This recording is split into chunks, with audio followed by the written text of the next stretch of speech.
மசோதாவுக்கு ஒப்புதல் அளிக்க காலக்கெடு விதித்தது தொடர்பாக உச்சநீதிமன்றத்திடம் குடியரசுத் தலைவர் விளக்கம் கேட்ட விவகாரத்தில் அரசியலமைப்பு சட்டத்தை பாதுகாக்க முன்வருமாறு 8 மாநில முதலமைச்சர்களுக்கு தமிழ்நாடு முதலமைச்சர் மு.க.ஸ்டாலின் கடிதம் எழுதியுள்ளார்.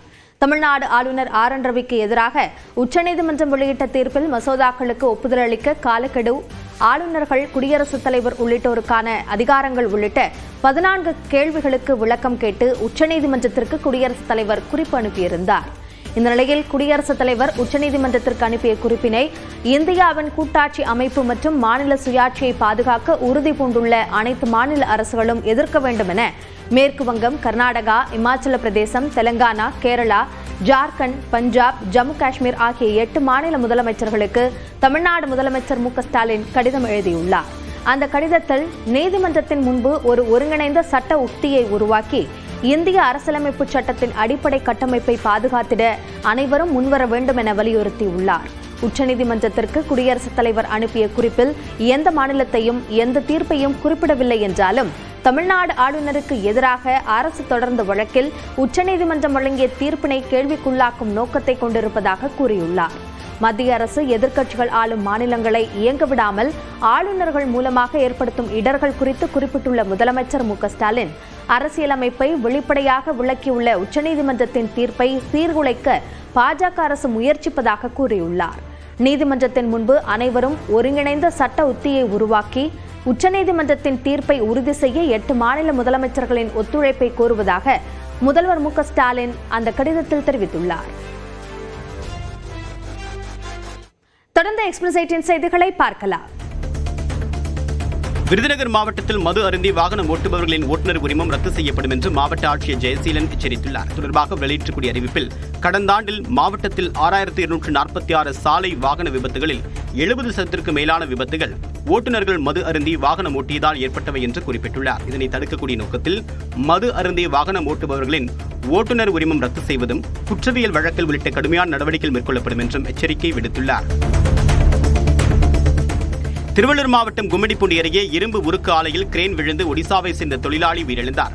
பாத்தாபாளையத்தில் உள்ள ஆலையில் இரும்பு குழாயை உருக்கி கையாளும் போது கிரேன் அருந்து விழுந்தது. இதில் ஒடிசாவை சேர்ந்த திரிநாத் பாசு என்பவர் உயிரிழந்தார். உத்தரப்பிரதேச சேர்ந்த ரிஜேஷ் என்பவர் பலத்த காயமடைந்தார். இந்நிலையில் இரும்பு உருக்கு ஆலைகளில் பாதுகாப்பு வசதிகள் குறைவாக உள்ளதால் அடிக்கடி இதுபோன்ற விபத்துகள் நடைபெறுவதாக தொழிலாளர்கள் குற்றம் சாட்டுகின்றனர். திருவாரூர் மாவட்டத்தில் 10 லட்சம் ரூபாய் மதிப்பிலான கஞ்சாவுடன் ஒருவர் கைது செய்யப்பட்டார். பாடகச்சேரி பகுதியில் அங்கும் இங்குமாக சுற்றிக் கொண்டிருந்த நபரை ரோந்து காவலர்கள் பிடித்து விசாரித்தனர். ஆந்திராவை சேர்ந்த ராமகிருஷ்ணன் என்பவருடைய பையில் 100 கிலோ அளவில் கஞ்சா பொட்டலங்கள் இருந்ததால் அவரை காவல் நிலையம் அழைத்து சென்று விசாரணை மேற்கொள்ளப்பட்டது. ஆந்திராவில் இருந்து காரில் அவரை அழைத்து வந்த நபர்கள் நடுவழியில் இறக்கிவிட்டு சென்றதாக கூறப்படக்கூடிய நிலையில் காவல்துறையினர் அவர்களை தேடி வருகின்றனர். நாமக்கல் மாவட்டம் திருச்செங்கோட்டில் உள்ள தனியார் கல்லூரியில் சிலம்பம் உலக சாதனை நிகழ்ச்சி நடைபெற்றது. 500க்கும் மேற்பட்ட மாணவ மாணவிகள் 33 நிமிடங்கள் 33 வினாடிகள் வரை 16 கட்டங்களாக சிலம்பம் சுழற்றினர். இந்த சாதனை நோபல் வேர்ல்ட் ரெக்கார்ட்ஸ் புத்தகத்தில் இடம்பெற்றது.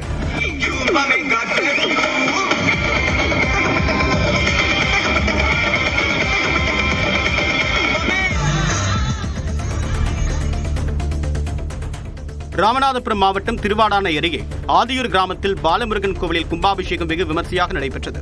12 ஆண்டுகளுக்கு பிறகு திருப்பணி செய்யப்பட்டு 4 கால யாகசாலை பூஜைகள் நடத்தப்பட்டன. அதைத் தொடர்ந்து யாகசாலையில் வைத்து பூஜிக்கப்பட்ட புனித நீரை சிவாச்சாரியார்கள் வேத மந்திரம் முழங்க கோபுர கலசத்தில் ஊற்றி கும்பாபிஷேகம் செய்தனர்.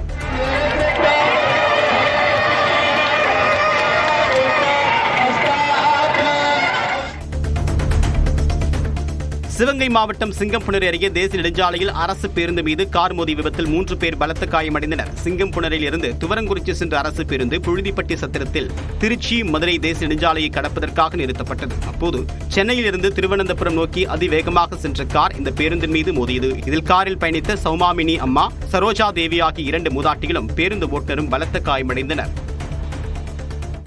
தெலங்கானா மாநிலம் ஹைதராபாத்தின் சார்மினார் அருகே ஏற்பட்ட பயங்கர தீ விபத்தில் 17 பேர் உயிரிழந்தனர். ஹைதராபாத்தின் பிரபல சுற்றுலா மையங்களில் ஒன்றான சார்மினார் பகுதி இருக்கிறது. இந்த பகுதிக்கு அருகே ஸ்ரீ கிருஷ்ணா பேர்ல்ஸ் என்ற குடியிருப்பில் இன்று காலை திடீரென தீ விபத்து ஏற்பட்டது. இதில் அந்த குடியிருப்பில் வசித்த பலர் சிக்கிக் கொண்டனர். 3 சம்பவ இடத்திலேயே உயிரிழந்தனர். தீ விபத்து குறித்து தகவல் அறிந்ததும் 11 வாகனங்களில் சென்ற தீயணைப்பு வீரர்கள் தீ விபத்தில் சிக்கியவர்களை போராடி மீட்டனர். பலர் படுகாயங்களுடன் மருத்துவமனையில் சிகிச்சைக்காக சேர்க்கப்பட்ட நிலையில் அடுத்தடுத்து உயிரிழப்புகள் அதிகரித்து பலி எண்ணிக்கை 17ஆக உயர்ந்தது. இந்த தீ விபத்து காரணமாக குல்ஜார் ஹவுஸ் பகுதியில் இருந்து சார்மினார் செல்லும் சாலையை காவலர்கள் தற்காலிகமாக மூடியதால் போக்குவரத்தும் பாதிக்கப்பட்டது. தீ விபத்தில் பலருக்கு மூச்சு திணறல் ஏற்பட்டதால் அவர்களுக்கு மருத்துவமனையில் சிகிச்சை அளிக்கப்படுகிறது. இதனிடையே தீ விபத்தில் உயிரிழந்தோருக்கு இரங்கல் தெரிவித்துள்ள பிரதமர் நரேந்திர மோடி, உயிரிழந்தோரின் குடும்பத்தினருக்கு தலா 2 லட்சம் ரூபாயும் காயமடைந்தோருக்கு தலா 50,000 ரூபாயும் அளிக்கப்படும் என்று அறிவித்துள்ளார்.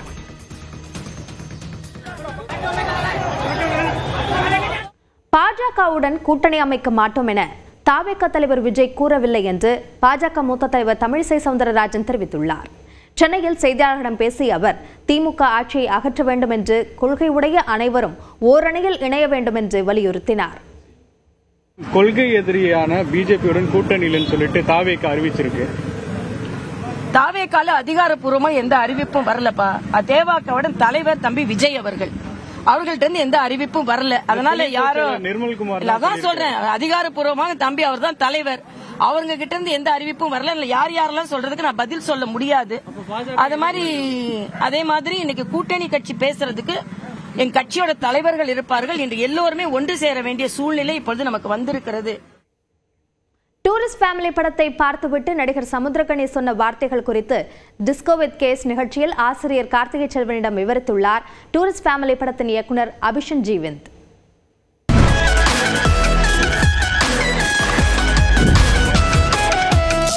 சக இயக்குனரெல்லாம் அழைச்சி நீங்கள் ஸ்க்ரீன் பண்ணீங்க இல்லையா திரைப்படத்தை? ஆமாம் sir. So how was that experience? அது எனக்கு பயமாக தான் சார் இருந்துச்சு. டீச்சர் வந்து உங்கள் எக்ஸாம் பேப்பர் உங்களை கூப்பிட்டு வச்சுட்டு கரெக்ட் பண்ணுற மாதிரி பக்கத்தில் அப்படியே நிற்பீங்க, என்னது அப்படின்னு பார்த்தாங்கன்னு வச்சுக்கோங்களேன், உங்களுக்கு அவ்வளோதான், அது பதறிடும்.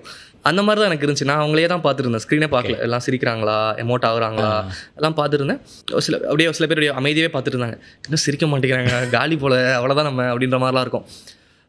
ஆனால் வெளியில் வந்து மனசு விட்டு பாராட்டினாங்க, எனக்கு இது ஒர்க் ஆச்சு, இது ரொம்ப நாளாக. உள்ளேருந்து நீங்கள் அப்சர்வ் பண்ணதில் பயந்துட்டு இருந்தது, அப்புறம் வெளியில் வந்து அது வேறு மாதிரி உடஞ்சிது, அப்படி ஏதாவது சொல்கிறதுக்கு இருக்கா? சமுத்திரக்கனி சார், சரி, அவர் படம் பார்த்தாரு, எதுக்குமே ரியாக்ட் பண்ணல, இப்படியே தான் இருந்தார் ஃபுல் படமுமே. வெளியில் வந்து அவர் கொடுத்த அந்த வார்த்தைகள், யூஸ் பண்ண வார்த்தைகள்லாம் ரொம்ப கனமாக இருந்துச்சு.